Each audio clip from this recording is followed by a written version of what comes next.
Bueno, seguimos con esta segunda sesión dedicada a la enseñanza del español como lengua extranjera y va a abrir con una ponencia Carmen González Enríquez, no, perdón, tú eres Carmen Álvarez González, se parece mucho, Carmen Álvarez Rodríguez, se parecía, con los Ed, que es subdirectora general de Coherencia en la Acción de Fomento del Español en el Ministerio de Actividades y Asuntos Exteriores. Como diplomática ha trabajado siempre vinculada al ámbito del fomento de la cultura española y del español en diferentes organismos dentro y fuera de España. Ha estado destinada como directora de Relaciones Culturales y Científicas de la Agencia Española en Bruselas, del Cervantes en Tel Aviv y en la segunda jefatura de la Embajada de España en Belgrado. Tiene realmente una trayectoria muy larga en este sentido y va a hablarnos sobre el español en las relaciones internacionales en esta demanda creciente del español como lengua extranjera. Bueno, muchas gracias. Laura, gracias por invitarme, es un placer. Vengo en lugar de mi director, que le hubiera encantado estar aquí, Guillermo Escribano, pero tiene la reunión de directores del Instituto Cervantes con la Reina en Barcelona estos días. Ay, gracias. No sé si... ¿Ahora o igual? ¿Le he presionado? ¿Tenía que presionar? Sí. Bueno, yo voy a, como buena diplomática, voy a transitar entre el optimismo de Javier y el pesimismo de Ramiro y sobre todo invitaros un poco bueno, haceros, quería mostraros muy brevemente una idea sobre la presencia global del español sin la percepción de victoria que leemos en muchos lados, como bien apuntaba Ramiro, a pesar de la buena situación, a pesar de las noticias que leemos sobre la cifra de hablantes y la posición del español, todo hay que cogerlo con pinzas porque efectivamente son valores muy vinculados a la demografía, como veremos ahora. Y luego hacerles una breve perspectiva general sobre qué hacemos desde la Administración en materia de política exterior en el ámbito del español como lengua extranjera. Respecto a la presencia global del español, trataremos 4 aspectos fundamentales: la presencia absoluta, los números cuantitativos puro y duro; la económica; la presencia cultural del español, que es indudablemente la que más éxito tenemos. El talento, hablamos de español, en español no necesariamente de España, sino la presencia cultural del idioma y la presencia en Internet. Las grandes cifras que aparecen normalmente, que conocerán todos ustedes, son las que aparecen aquí. Casi 500 millones de personas tienen español como lengua materna y el grupo de usuarios potenciales del español en el mundo supera los 591. Esto, aunque parezcan cifras enormes, en realidad lo que nos dicen es que únicamente, como mucho, 91 millones de personas estudian español, no son nativos del español, lo cual es una cifra moderada. Sí tenemos una potencia demográfica enorme con todo el continente hispanoamericano, digamos, toda la América de habla hispana, con España y con Guinea Ecuatorial. Tenemos muchos habitantes de lengua de herencia, especialmente en Estados Unidos, pero también en Europa, hijos y nietos de españoles que no tienen la misma capacidad lingüística. Unos hablan bien, otros no hablan, otros únicamente lo tienen como lengua que son capaces de reconocer, pero no hablar, con lo cual son cifras, como digo, que hay que coger con pinzas. Este es el clásico gráfico de las lenguas nativas más habladas, como siempre el mandarín casi duplica el resto, pero estamos en un lugar muy relevante, como digo, demográficamente como lengua nativa. Después vienen todos los que pueden ver en el gráfico, y aquí más interesante aparecen los estudiantes de español por país. Estados Unidos sigue siendo la gran potencia junto a Brasil de enseñanza y, por supuesto, nuestros vecinos, Francia, Italia, bastante menor. Pero de este gráfico me parece interesante señalar la aparición de países africanos: Senegal, Benín, Costa de Marfil y Camerún, con cifras probablemente muy subestimadas, porque, por ejemplo, en Camerún las cifras probablemente duplican la realidad. Estamos hablando en términos absolutos, no relativos, como el gran área en cuanto al número de habitantes por país. Gran parte, esto justificará, vemos posteriormente, cómo resulta una de las áreas prioritarias para la política exterior, sobre todo en la parte del Golfo de Guinea, donde el número de estudiantes de español es abrumador. Le siguen, buena parte de los países europeos, Canadá, Marruecos, y bueno, las cifras, la diferencia es tan abismal que resulta difícil comprender la diferencia entre los siguientes.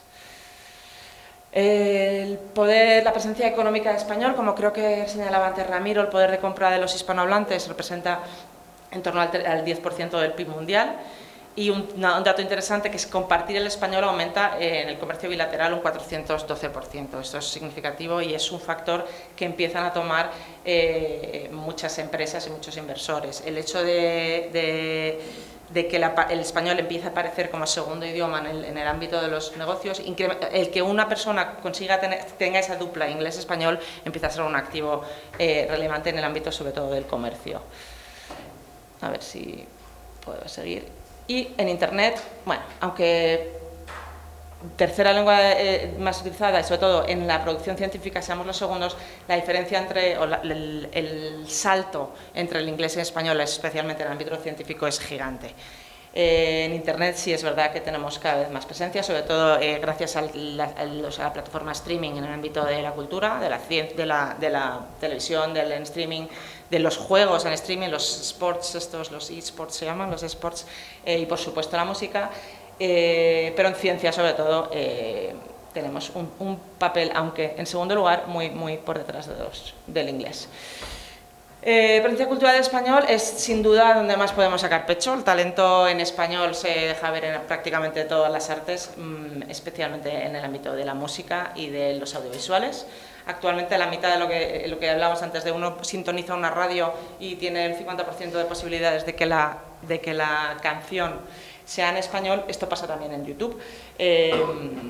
Pasa un fenómeno curioso, y es que antes los artistas hispanohablantes cantaban en inglés, sin que, bueno, pues las Camilas Cabello, la gente con apellidos muy españoles, solo cantaban en inglés, y ahora cada vez más se quiere incorporar canciones en los discos cantadas en español, no necesariamente por artistas hispanohablantes. En Spotify, que es la gran plataforma, el primer occidental, en el primer y el tercer artista con más escuchas son latinos. Esto no me acuerdo muy bien exactamente que probablemente eso varíe, pero vamos, entre los tres primeros están. Hace poco veíamos, yo creo que esta semana ha sido en Madrid, Karol G, esta artista colombiana, ha sido la primera llena del Bernabéu 4 días seguidos, por encima de Taylor Swift, que yo soy muy Swiftie, pero he de reconocer que es un gran hito.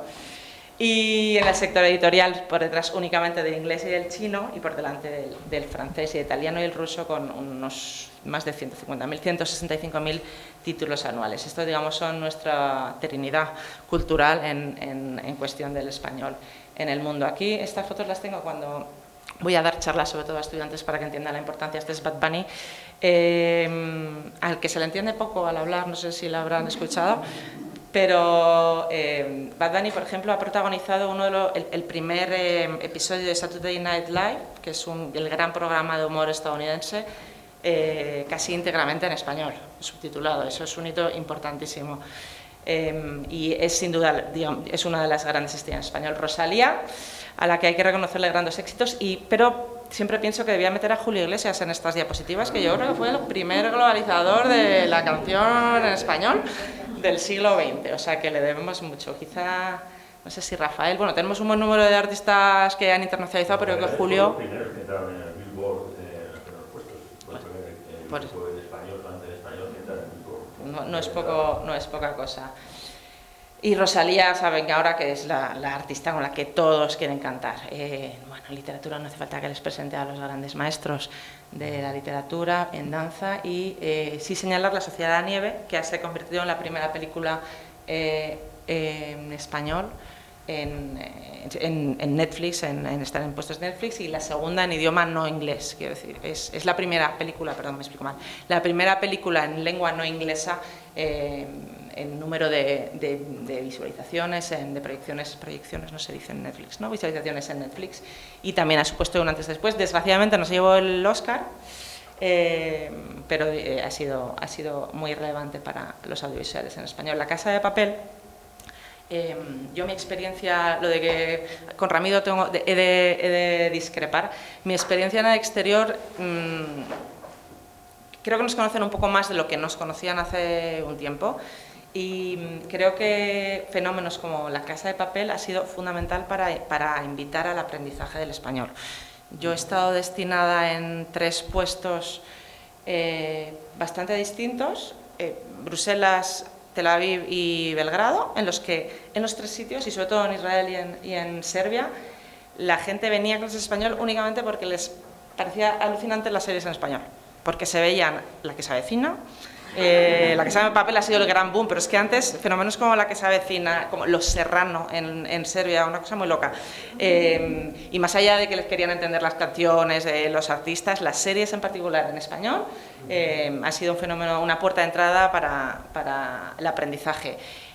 Digo más, las telenovelas, los culebrones hispanoamericanos, desde los clásicos venezolanos, bueno, clásicos para mí, mis primeros eran venezolanos, luego los mexicanos, los argentinos, Rebelde, Chiquitita, ha sido una puerta de entrada, una de atracción para los estudiantes de español importantísimo. Visto la presencia global del español, cómo desde el Ministerio de Asuntos Exteriores y Cooperación que represento tenemos en cuenta el español. No hay ningún gobierno que no haya, o ningún ministerio ni ningún ministro que no haya considerado que el español, ni ningún diplomático que no entienda que el español es de los principales activos que tenemos en la diplomacia española. No sé quién decía antes que somos lo que somos gracias al idioma que hablamos, eso es cierto no creo que lo has dicho tú, Ramiro, en un 90% o sea, lo compro la afirmación en un 90%, hay otras cosas, pero yo creo que el español es indudablemente de las cosas que nos permiten presentarnos en el exterior, es nuestra carta de presentación ante el mundo y es indudablemente una línea reforzada de acción exterior. Lo es no desde hace tantísimo tiempo, bien apuntabais bien que los franceses lo vieron mucho antes que nosotros, los franceses siguen invirtiendo muchísimo más que nosotros, tienen unas escuelas de educación francesa por todo el mundo patrocinadas, tienen el Instituto Francés, la Alianza, tienen una política activa, cultural y educativa que para nosotros es incipiente, el Cervantes únicamente se funda en 1992, que es relativamente reciente para lo que y la dirección que yo represento, que es la Dirección General del Español en el Mundo, apenas tiene 3 años. Tenemos una función ahora lo explicaré con más calma, pero un poco estratégica, de cómo debemos estar, una visión estratégica transversal de la Administración, de cómo debemos estar, cómo debemos presentar el español y cómo debemos empujar la diplomacia lingüística del español y, digamos, esto, como digo, tiene 3 años. No obstante, tenemos un buen número de instituciones y de administraciones que, de una manera ciertamente dispersa, ha ido trabajando a lo largo de las décadas en la enseñanza de español, en el fomento de español, en la cultura, en la ciencia y en la educación, que existe y que tiene grandísimos profesionales. Lo conoces bien tú, Manuel, en el exterior. ¿Por qué? Pero nos preguntamos, ¿por qué es importante el español? Porque es parte de nuestra identidad, es evidente, pero ¿por qué es importante que sea parte de la política exterior del Estado? Como digo, o como decía, para nosotros para España es nuestra carta de presentación. El español representa mucho más que la lengua y es la primera identificación que tiene el exterior. En segundo lugar, porque fortalece una comunidad H, le llamó, la comunidad hispanohablante, que ha existido, que tiene un patrimonio, bueno, venimos hablando de ello durante la sesión anterior, ha existido durante siglos, es un patrimonio cultural, histórico y una identidad compartida que, aunque se ha ido fragmentando en los últimos siglos, si me apura, existe y es el vínculo, yo creo, que nos sigue uniendo y nos seguirá uniendo y que creemos que debemos fortalecer.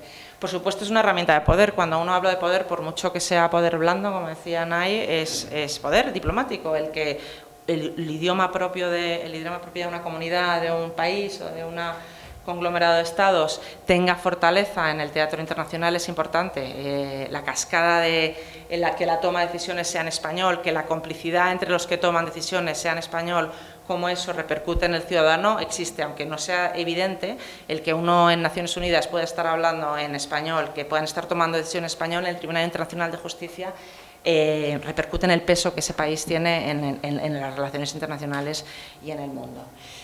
Y por último, es importante, creo que hay una sesión mañana o esta tarde relativa a la percepción que uno tiene sobre...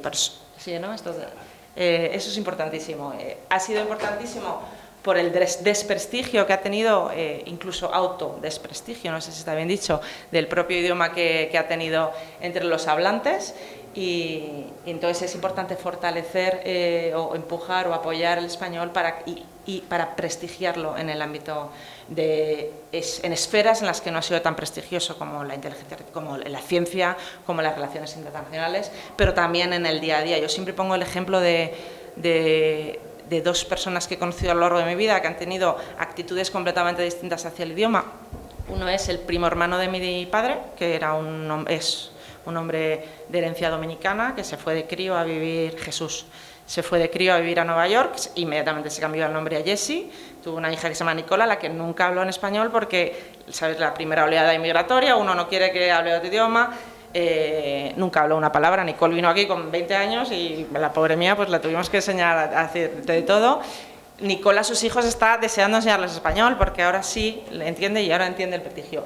Por otro lado, es un caso un poco distinto, pero que vinculado a mi experiencia en Israel, que es muy particular porque ahí saben que hay una comunidad sefardí que habla ladino, judío, español, en la que es un absoluto orgullo esa pertenencia y que es parte del vínculo que une a la comunidad sefardí a España de una manera muchísimo más intensa de lo que sabemos los españoles que nos quedamos. Joseph nunca ha dejado de hablar y de buscar con quién hablar ese español tan particular, que es un español como congelado, un español cervantino, y con la ley de sefardíes que se aprobó hace unos años, ha sido una generación que abrumadoramente ha querido obtener el pasaporte, demostrar sus conocimientos en ladino, o sea que son percepciones. Entonces, el prestigio que la lengua tenga, las relaciones, lo emocional, lo visceral de la relación que uno tenga con su idioma es también fundamental a este respecto. Uy, perdón, que estoy dándole aquí, es aquí. Bueno, entonces, comprendiendo la importancia que tiene el apoyar, fomentar y difundir la lengua española en el ámbito de la política exterior, he tratado de señalar dos tipos de objetivos distintos. Por un lado, el cuantitativo. Decíamos que habían 500 millones de hispanohablantes, pero la tendencia demográfica mundial, y esto cualquier observador desde lejos se le aparece evidente, es que el boom demográfico de las próximas décadas se sitúa en África. Por contra, América Latina va a decrecer, Europa ni hablamos, donde ya apenas tenemos hijos, y España de los países con menor natalidad del mundo, y además somos una gotita en ese océano del español, únicamente creo que es un 8% de hispanohablantes somos peninsulares, con lo cual es importante cuantitativamente expandir esa comunidad de hispanohablantes. A ese respecto tenemos establecidas desde exteriores varias áreas prioritarias en las que centrarnos. En primer lugar, Estados Unidos, con la especial relación que tiene con los hablantes de herencia de los hispanos. Estados Unidos es un sitio muy particular en el que existe mucha acción del Estado, sobre todo a través del Ministerio de Educación, que tiene un buen número de colegios bilingües, auxiliares de conversaciones. Ahora mismo hay unos 1.500 profesores de español en universidades y en colegios, digamos, con apoyo del Estado, del Ministerio de Educación y Formación Profesional. Otra área prioritaria indudable es Brasil, en la cual además lo importante, o nos parece importantísimo ir de la mano con los amigos hispanohablantes. No podemos o no tiene sentido estar en la enseñanza de Brasil sin contar con los colombianos, sin contar con los argentinos, sin contar con los vecinos, y además parece que es evidente que es el ejercicio piloto claro para elaborar programas conjuntos con los gobiernos hispanohablantes. Un área prioritaria menos evidente, pero sí desde el punto de vista político y diplomático, es el Caribe angloparlante.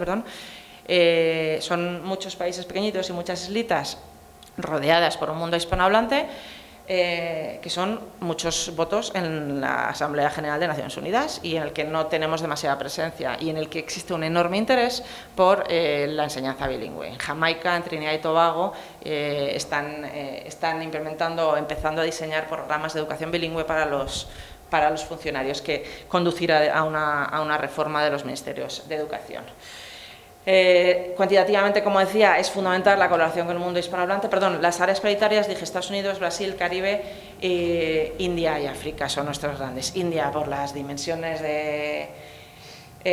por la evidencia de ser un país continental en el que además existe un enorme interés por aprender español y en el que apenas tenemos presencia. Existe el Instituto Cervantes de Delhi, que hace una labor estupenda, pero que no deja de ser una gota en un océano de demanda de español. Y muy recientemente hemos abierto una asesoría de educación en la Universidad de Nueva Delhi. Pudimos llevar a cabo una visita interministerial con el Cervantes, Educación, Exteriores, el ICEX, a Nueva Delhi y a Calcuta, en el que las autoridades indias nos mostraron el interés de aprender hay una reforma de la Ley de Educación que permite la enseñanza de otro idioma además del inglés. Como nos dijeron muy claramente, o vienen ustedes o vienen entre los franceses y los alemanes. Entonces resulta fundamental aunar fuerzas entre todas las administraciones españolas y con los hispanoamericanos para poder dar respuesta a una demanda evidente. Los indios, además, como saben, son una potencia muy importante en el ámbito de la ¿cómo se dice?, de la atención telefónica, entonces tienen mucho interés en entrar en Latinoamérica y necesitan a gente formada en español para teleoperadores, era la palabra que no encontraba. Entonces hay muchísimo interés por esto.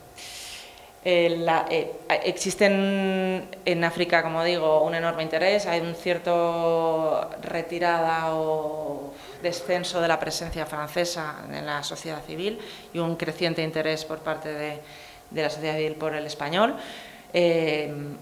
Sorprendentemente, a veces hay en esto de uno gestiona políticas culturales, políticas educativas, pero luego hay variables en la evolución del idioma que yo creo que son imprevisibles, que suceden y uno no sabe por qué. Conocí hace poco a gente en Benín. Benín es un sitio donde no hemos tenido presencia España, quiero decir que no ha habido ningún programa de apoyo del gobierno, apenas hay diplomáticos que vienen de otros países. Por supuesto no existe Instituto Cervantes y Benín se convierte de pronto en uno de los países con más estudiantes en términos absolutos del mundo.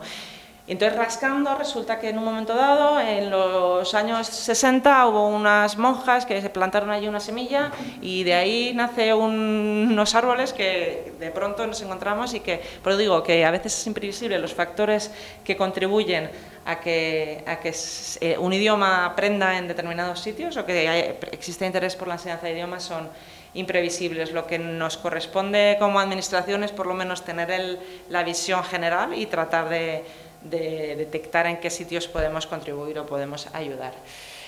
Diréis, nos olvidamos de China. Por supuesto, China está, digamos, en una segunda línea porque somos conocedores de nuestras propias capacidades y las enormes dificultades del mercado chino para entrar.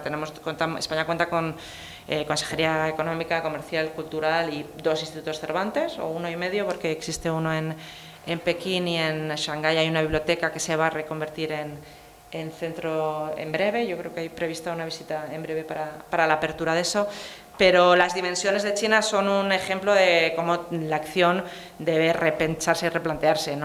Ni en sueños damos para abrir suficientes centros en China como para responder a la demanda, entonces es un ejemplo de cómo pensar una estrategia de formación de profesores. Yo creo que en estos gigantes y en general la acción del Estado de conducir a crear una masa crítica de profesores locales en todas partes, o sea, ni juntando todos los profesores españoles y hispanoamericanos ni los recursos da para formar a la enorme cantidad de profesores y docentes que se necesitan en estos lugares para dar respuesta a la demanda español.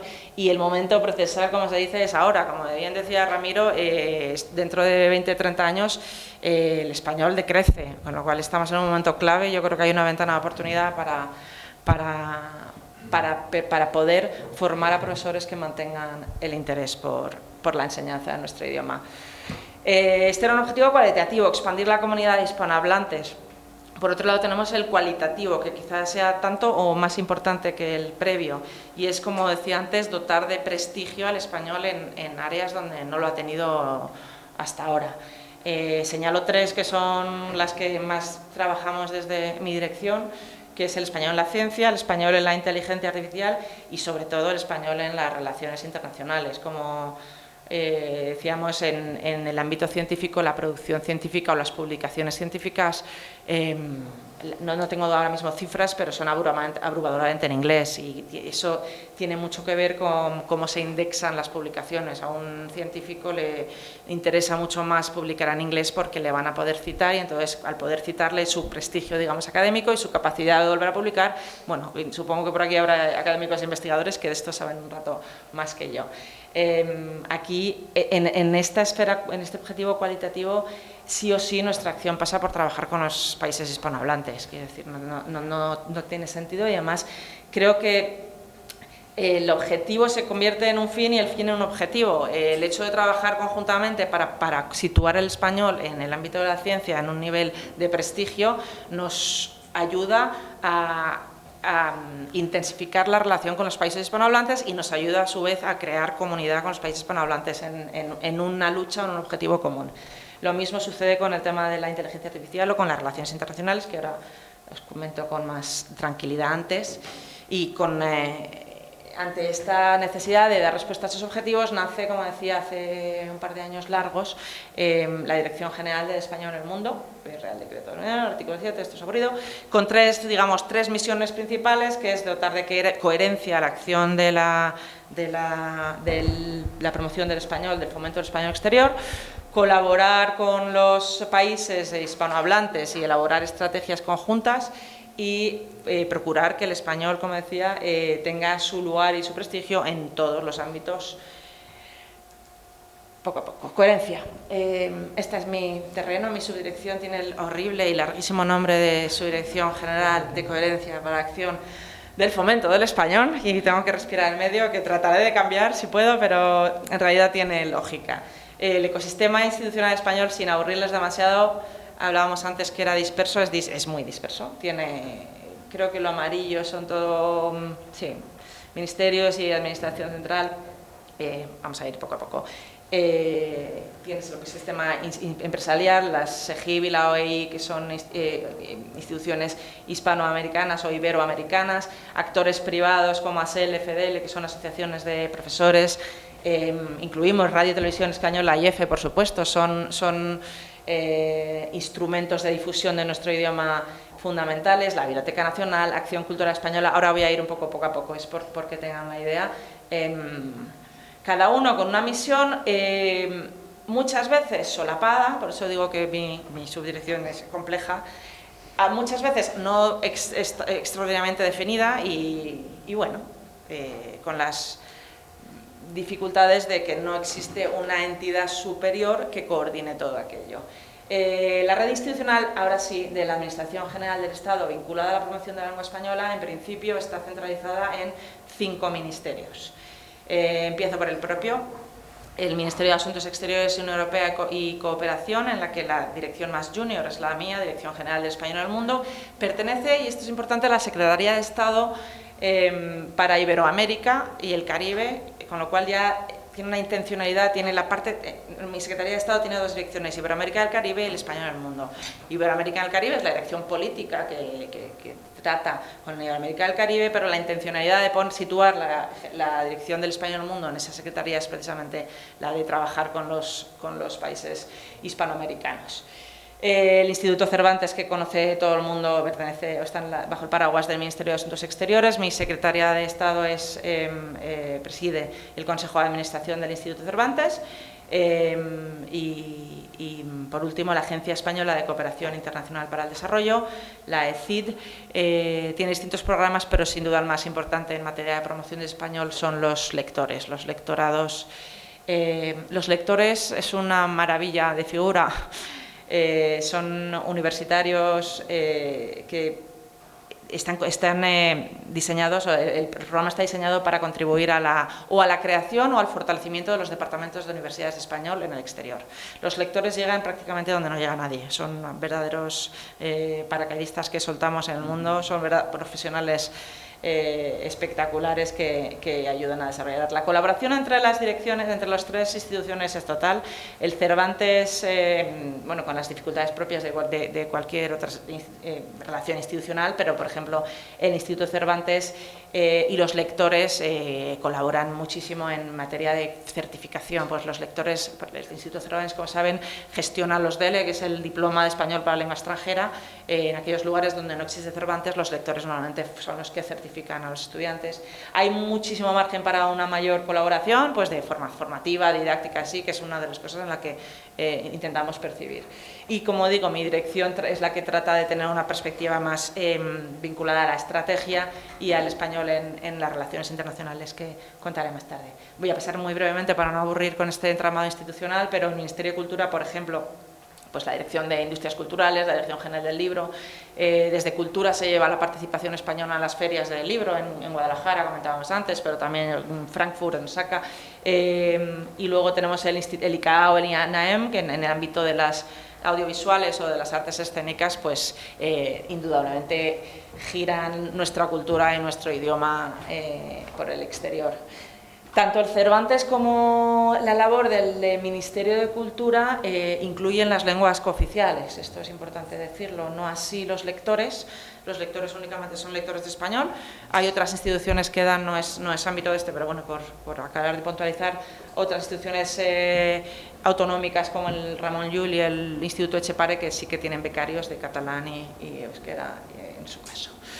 El Ministerio de Educación, Formación Profesional y Deporte, desde la Unidad de Acción Educativa en el Exterior, es una unidad pequeñita con un potencial enorme y que hace una labor multiplicadora del español. Digo pequeñita porque son muy pocos en sede y para las dimensiones de lo que trabajan, la verdad que tiene muchísimo mérito. Tienen todos los programas de profesores visitantes, de auxiliares de conversación, todos los colegios de titularidad española que hay en Marruecos, en Brasil, en Bélgica, todas las secciones educativas en español, las secciones bilingües que hay en el este de Europa, las secciones educativas en Estados Unidos, quiero decir, y todos los consejeros y asesores de educación que hay insertados en las embajadas de España en el exterior, hacen un trabajazo para fomentar la educación en español en el ámbito de la educación reglada, esto es en secundaria principalmente. Esto es una primera diferencia, por ejemplo, con el Instituto Cervantes, que es educación no reglada, o con el siguiente, que es el Ministerio de Ciencia, Universidades e Innovación, del cual depende el Servicio Español para la Internalización de la Educación, que es el SEPIE. El SEPIE tiene el doble sombrero, bueno, la internalización implica ese doble sombrero de atraer estudiantes a España y de sacar a la universidad fuera, de fortalecer convenios de las universidades fuera. A nosotros nos interesa en ambos casos, incluso cuando no vienen a estudiar en español, que a veces pasa, porque normalmente cuando vienen a estudiar, aunque sea en inglés, acaban saliendo aprendiendo español. Esto, por ejemplo, la Carlos III lo hace muy bien. Todos los estudiantes que vienen a estudiar cualquier curso en inglés salen de la universidad con un curso de español. Pero, por supuesto, digamos que el empuje principal es desde la enseñanza en español. Con SEPIE y con la Educación Educativa Exterior, con Cervantes, colaboramos mucho, por ejemplo, en las ferias que quizá han conocido alguna vez de Study in Spain en el exterior, que son grandes ferias de estudiantes, en los cuales hacemos lo que podemos. Por ejemplo, hablando de la acción francesa, los franceses tienen una cosa que se llama Campus France, que claro, uno va un poco a rebufo de las cosas que hacen, son pabellones franceses con muchísima más inversión del Estado, pero con un interés enorme. España, por ejemplo, es de los destinos principales para los estudiantes Erasmus, en los que hay muchos factores, la calidad educativa, desde luego, también la calidad de vida de España y la experiencia, que no es malo. A veces lo decimos como, bueno, es que vienen, pero es que luego vienen y se quedan. Y yo que he estado fuera, siempre he percibido que los mayores intereses para España, por ejemplo, las escuelas de negocios son enormemente prestigiosas, carreras como las ingenierías españolas, las arquitecturas, quiero decir, sigue siendo un polo de atracción para los estudiantes extranjeros. Y por último, dos un poquito menos evidentes, pero que también tienen importancia: Tour España, en el Ministerio de Industria, Comercio y Turismo, Tour España, desde la perspectiva del turismo idiomático, que dicen ahora, turismo lingüístico, que cada vez es más mayor y que cada vez tiene más peso dentro del PIB. La cantidad de turistas que vienen para hacer cursos cortos o largos de español en España es enorme, y además está variando mucho el perfil de estudiante de español, que antes principalmente eran chavales de instituto, italianos o franceses, que venían a pasar un mes, 3 semanas, como nosotros nos vamos a Edimburgo, a Londres o a Dublín, pero ahora cada vez más encontramos estudiantes mayores, primero, por ejemplo, incluso el sector de mayor de 60 cada vez es más grande, que vienen a disfrutar de cursos de español cortitos vinculados a la gastronomía, a la cultura, al patrimonio. Y eso es un ámbito en el que Tour España está apoyando mucho a la empresa privada, al sector privado vinculado al turismo, y que además es importante para la vertebración territorial, porque mucho de ese turismo no viene a Madrid o a Barcelona o a Valencia, mucho viene a un pueblo de Burgos o viene a un pueblo de Salamanca. Existe, o sea, un interés por la España también, por el patrimonio natural, cultural y arqueológico que es muy interesante desde la perspectiva turística española. Y por último, el ICEX, el Instituto de Comercio Exterior, que tiene algunas líneas vinculadas a la promoción del idioma a través de distintos productos y que siempre está presente en las ferias también de estudios. Hay otros agentes que no están vinculados a la administración. Bueno, he olvidado luego, y más, perdón, porque encima está aquí Ramiro, todo el ámbito autonómico, que no es poca cosa. La Oficina del Español de la Comunidad de Madrid es sin duda la más relevante en el ámbito educativo, pero existen otros agentes similares. En el ámbito no administrativo, este del medio es seguro el más relevante, que es la RAE, la Real Academia Española de la Lengua, y la Academia la red de academias, la SALE, la Asociación de Academias Españolas, que existen en todos los países de habla hispana. Yo creo que es de las instituciones panhispánicas más importantes. Si bien tienen una dotación económica muy bajita, no hablo de la RAE, hablo de ASALE, y tienen un personal, quiero decir, que no es tan cargada de medios y de personal, pero sí que es sin duda de las más prestigiosas y de las más relevantes en el ámbito del español. La Conferencia de Rectores de Universidades Españolas es una asociación vinculada también a SEPIE, pero no en el ámbito administrativo. Pongo aquello de Edimburgo porque ayer aterricé de Edimburgo a SEL, es la Asociación de Profesores del Español como Lengua Extranjera, es una asociación privada de profesores principalmente en universidades extranjeras, pero también en España. Yo creo que es la red que más profesionales aúna a este respecto, y son profesores, docentes e investigadores. Vienen de tener un congreso ahora mismo en Edimburgo con 350 personas de todos los continentes. Entonces es un sector que no tenemos tan presentes en el ámbito de la administración, pero que es relevantísimo para el impacto de la enseñanza fuera, que cuentan con muy poco apoyo, más del que podamos dar institucional, de acudir, conocerles y ayudarles en proyectos, pero que es muy, muy importante. FEDELE es la Federación de Escuelas Español en España, que también es muy importante. Nosotros colaboramos, la verdad que sobre todo en cosas logísticas, de echarles una mano en tema de, por ejemplo, participan en el grupo de visados, porque cuando tienes una política de atracción de estudiantes de español tiene que ver mucho cómo y cuándo puedan pedir un visado. Y una de las funciones o de las competencias dentro de mi dirección es tratar de que ese engranaje funcione, que no es evidente. Los tiempos, por ejemplo, entre que uno hace la selectividad en español en Estados Unidos, consigue el visado y se matricula, tiene que encajar para que puedan venir estudiantes, y eso no siempre está pensado o no siempre es evidente. Y por último, entre los muchos hay, me dejo muchísimos, pero me ha parecido importante destacar estos, está la Fundación Duques de Soria de Hispanismo, de Ciencia y Cultura Hispánica, que digamos es de las que articula el hispanismo entendido en el sentido más clásico, quizá menos en el de docencia e investigación, sí. La Fundación Duques de Soria, como digo, también está muy vinculada con el gran Congreso de Hispanismo Internacional que se celebra cada 2 años. Y ya acabo el rollo institucional para ir a una parte quizá más divertida, que es la de colaboración estratégica, a lo que nos dedicamos desde mi dirección. Me queda un poco, ¿no? ¿Estoy yo un poco? Sí, pues muy rápido. Diplomacia lingüística. Lo más importante, o lo quizá más propiamente de exteriores a lo que nos dedicamos, es a fortalecer la presencia de español en las relaciones internacionales, y eso pasa porque se hable español, sea reconocido como lengua oficial, allí donde no lo es, y además se use, que no es siempre evidente. A ese respecto, fortalecemos los llamados grupos de amigos español, que son los embajadores o representantes permanentes de países hispanohablantes en la ONU, en Nueva York, en la ONU Ginebra, en la ONU Viena. El pasado 23 de abril empezamos una campaña, o visibilizamos una campaña para que el español sea oficial en el Tribunal Internacional de Justicia junto a los representantes de países hispanoamericanos en Nueva York. Además de un acto, presentamos la Sociedad de la Nieve, trajimos a Bayona para hablar de ello, que quieren una parte de trabajo muy estrictamente diplomático, de negociación, pero también una parte de visibilidad. La cabina española, lo que llamamos la cabina española, el papel de los intérpretes es también fundamental, tenemos muchísima relación con ellos y en esto es importante, como decía antes, concertar nuestras acciones con la América hispanohablante, en la formación de profesores que he comentado antes, en la creación o la concertación de estrategias país o estrategia región y en el papel de las diásporas. Yo que he dirigido un Instituto Cervantes en Tel Aviv, donde había muchísimos profesores argentinas, venezolanas, teníamos yo creo que un español, entonces la colaboración entre las diásporas hispanohablantes en esto es fundamental. Y luego los tres ámbitos, con esto acabo, en los que debemos, el español debe tener el prestigio del que por ahora, o el que no tiene el prestigio que merece, digamos. Raíces es la red de asociaciones de investigadores científicos españoles en el exterior que fomentamos desde las embajadas. Por ejemplo, este CERU existen asociaciones de científicos españoles o hispanohablantes en distintos países del mundo que cada vez más tienden a asociarse, a lo que nosotros desde las embajadas invitamos a asociarse.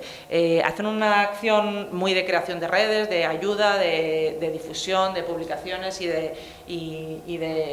de contacto que creemos que es importante para fortalecer la ciencia. Y luego tenemos mucha vinculación con la Unión de Editoriales Universitarias Españolas e Iberoamericanas, con los que hemos hecho actos recientemente precisamente para analizar cómo solventar los programas o los obstáculos para las publicaciones en español y estar en la ENECA, en fin.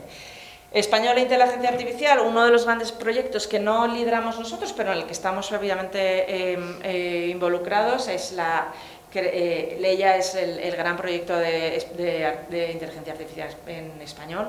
No sé si que saben, dentro de la RAE hay una académica que ya está específicamente vinculada al mundo de la inteligencia artificial. La primera ingeniera, Asunción Gómez Pérez, creo que es el segundo apellido, que está especialmente especializada, perdón la redundancia, en inteligencia artificial.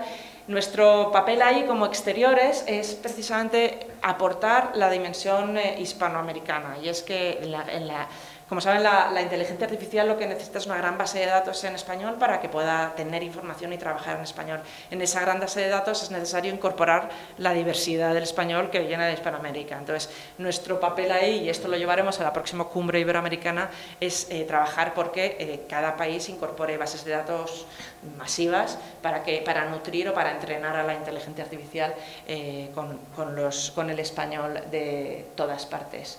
Y esta es la última, ya con esto sí que acabo de verdad. El tema de la desinformación en español, son dos cosas en realidad. Desinformación en español es algo interesantísimo y en lo que bastante iniciático el estudio sobre esto, y es que cada vez más existe focos y canales de desinformación política, desinformación dirigida y desinformación de todo tipo en español dirigido a Latinoamérica, que pasa también mucho por España. Entonces, en eso trabajamos con distintos departamentos del gobierno y con distintos departamentos de otros gobiernos para tratar de identificar y ver cómo frenar el fenómeno de la desinformación. Esto, Cazabulos, es una iniciativa buenísima del CSIC, destinada precisamente sobre todo a la gente joven, a que sean capaces de percibir las diferencias, cuando una noticia es fake, que se dice, y cuando la ciencia, lo que te están contando es científico o no. Y este es el